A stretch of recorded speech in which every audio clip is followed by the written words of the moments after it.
Je m'y appelle Eden, mais les gars écrivent à moi Eden Laven. Je gagne ma vie en faisant des petits business à droite, à gauche avec mon demi-frère. Dans la poche. Simple, rapide. Ah ouais, on a un canon monté quoi. Wafin Wama avec un canon. Mais le dernier coup qu'il a fait là 2-3 jours de ça, la met à nous vraiment dans la merde. Simple, rapide. Non. Ça c'est décancré là, la paix de semaine dans le débarras un restaurant chinois. CBO, c'est le genre de boug avec qui il faut jamais faire de business avec. Alors on commence par faire le business, ça va pas sous de famille, sinon là pas Paris où tu fais ça fait des études. Mais dans la rue de Paris, si trottoir, vous comprenez bien là? On a 3 jours pour payer moins. Alors dis-moi, on te connaît ici surtout en tant qu'acteur, mais tu es également réalisateur. Oui, disons que je fais de la réalisation, j'essaye en tout cas de vouloir aussi en développer un deuxième métier. D'accord. Et du coup, tu as réalisé donc une œuvre qui s'appelle Les Lendemains Funèbres. Lendemains Funèbres, oui. Voilà. Est-ce que tu peux nous parler un petit peu de cette réalisation? Oui, de quelle manière? Comme tu veux, comme tu le sens. Non, c'est un film qu'on a fait on a terminé en 2018, qui a démarré sa vie en début 2018, qui est c'est un scénario qui est tiré à la base d'une blague que j'ai complètement réadapté et pour faire un mélange de trois genres qui est le fantastique, le thriller et la comédie. D'accord. Et voilà, ça se passe en campagne dans l'univers des lendemains funèbres, donc des pompes funèbres. Mais c'est censé être drôle là quand même. Ouais. Je dis mais il faut le voir d'abord. Et du coup, je voulais savoir pourquoi avoir choisi le court-métrage, pourquoi le long-métrage? Parce que déjà de base, quand on passe par la réalisation, on passe toujours généralement par des courts-métrages, parce que ça nous permet c'est comme une carte de visite, de montrer ce qu'on sait faire et de pouvoir le montrer aussi en festival et tout, déjà d'avoir des sélections, au-delà même des prix, et de pouvoir apporter une crédibilité à son travail pour pouvoir après développer des choses plus longues, que ce soit ou de la série ou surtout du long-métrage. Bonsoir Christelle. Bonsoir. Est-ce que vous allez bien? Mais très bien, je viens de sortir de l'ouverture du festival du film court de Saint-Pierre et j'ai vu 3 films sublimes qui racontent l'histoire de cette terre, avec la langue de cette terre, avec le créole qu'on a tellement peu l'habitude d'entendre. Et voilà, je suis assez bouleversée parce que c'est nouveau pour moi et c'est très émouvant. Et je voulais savoir si vous aviez des petits conseils à donner à des personnes qui voudraient se lancer dans le milieu de la comédie. Quels seraient-ils? Il faut y croire. Il faut savoir qu'au fond de soi, on a quelque chose à faire dans ce métier.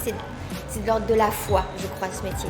Parce que c'est pas le tout de faire un truc, un film, mais c'est de durer et de pouvoir vraiment faire une carrière et d'en faire son métier. Je crois qu'il faut juste avoir quelque chose de l'ordre de la passion pour le faire. C'est une très belle soirée d'ouverture, magnifique, de très beaux films, beaucoup de monde, une belle ambiance, donc c'est parfait. Je confirme d'ailleurs. Alors dis-moi, j'aurais aimé que tu me parles un petit peu de la programmation de ce festival, donc qui a lieu du 13 au 17 février. C'est ça? C'est ça, exactement. Donc la programmation du festival propose une 50aine de films courts qui viennent de différents horizons. Donc on a 25 films qui sont en compétition pour un prix du public. Après on a différentes sections, donc on a des cartes blanches à l'émission L'Hôtel Sud, au festival du film court de Tananarive. Et on a surtout dans la programmation une grande soirée qui a lieu le samedi soir, qui est une soirée en plein air avec 2 heures d'humour, en présence des invités du festival, dont Christelle Reboul de la série Nos chers voisins et Ambroise Vollard de la série Cut. Et dimanche soir, on a la soirée de clôture qui a lieu au cinéma Moulin Café, ouvert à tous avec plusieurs films, dont un court-métrage de Laura Smet avec Nathalie Baye qui s'appelle Thomas. Alors du coup, c'est la 3e édition de ce festival, c'est ça? Et j'ai entendu dire qu'il y avait des petites nouveautés cette année. Alors c'est la 3e édition, donc on est confiant et on continue sur cette voie, parce que la première année, on a eu 2000 personnes. Oui. La deuxième année, c'est ça. Deuxième, 3000. Et la 3e, je ne sais pas, mais on le saura bientôt. Voilà, on le saura bientôt.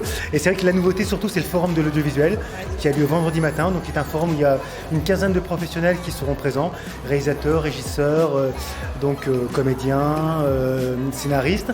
On a aussi des ateliers de réalité virtuelle, de pilotage de drones. On a aussi des stands de formation. Et l'objectif, c'est de se dire qu'aujourd'hui, à La Réunion, il y a de plus en plus de tournages qui se font. de plus en plus de gens qui veulent intégrer l'audiovisuel mais qui ne savent pas forcément comment. Donc le forum est l'occasion d'avoir accès à des professionnels de cinéma qui seront là pour les aiguiller, les renseigner et aussi de manière plus large faire découvrir aux spectateurs l'envers du décor. C'est une vraie opportunité pour nos Oui, jeunes tout à aussi fait. de La Réunion. Tout à fait, et c'est vrai, c'est un des points forts de ce festival qui veut être un festival populaire et proche des Réunionnais où tout le monde peut venir. Voilà, il n'y a vraiment aucune barrière. Il y aura Christelle Reboul de nos chers voisins qui sera au forum. Quand je vois le niveau qui d'année en année augmente, le niveau de la qualité des films, le niveau des professionnels locaux, la qualité de l'image, la qualité du son. Est-ce que tu peux nous expliquer un petit peu ton rôle tout au long de ce festival? Alors, l'agence Film Réunion est partenaire du festival, comme elle est partenaire de nombreux festivals en l'île. Il y a une dizaine de festivals les plus connus. Et l'agence se veut la porte d'entrée du cinéma à La Réunion. Donc à chaque fois qu'un film est aidé par de l'argent public, les projets arrivent chez nous. Ils sont analysés par des experts qu'on sollicite.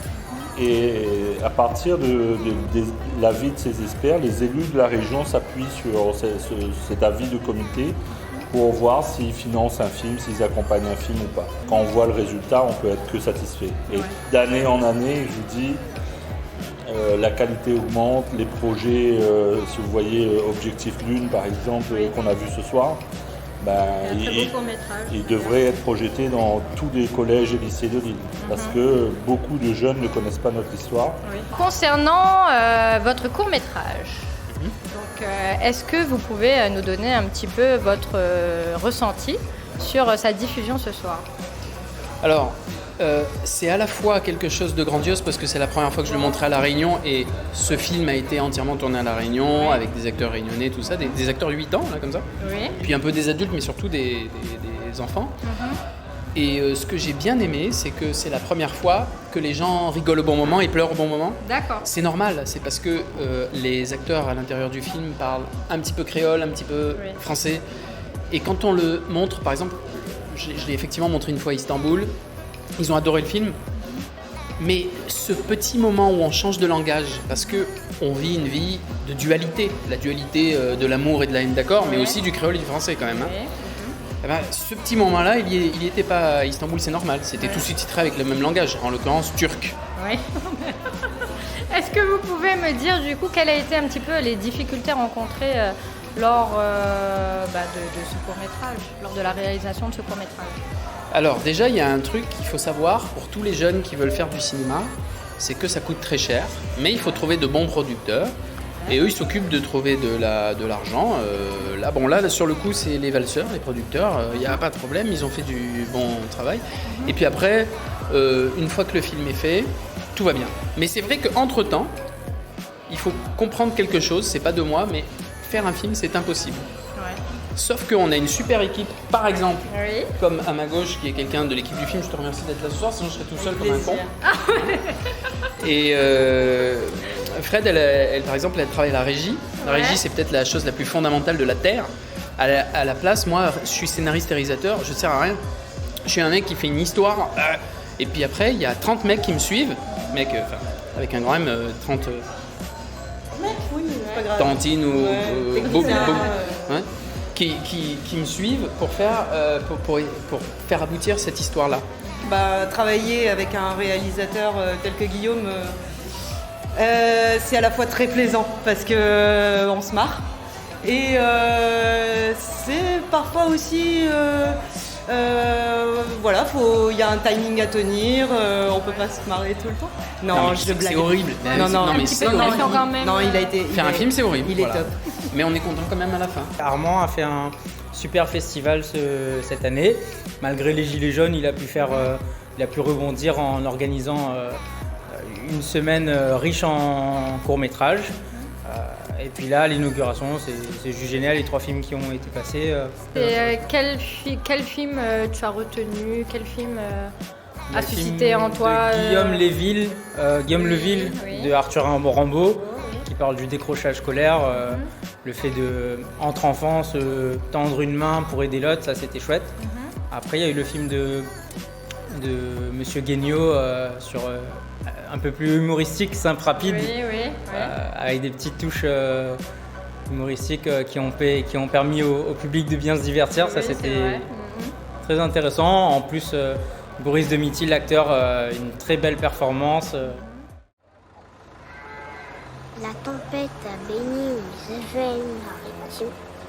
Plus léger qu'un mouchon, j'ai dansé sur les flots. Qu'on appelle rouleurs éternels de victimes, dignes sans regretter l'œil, niais des familles.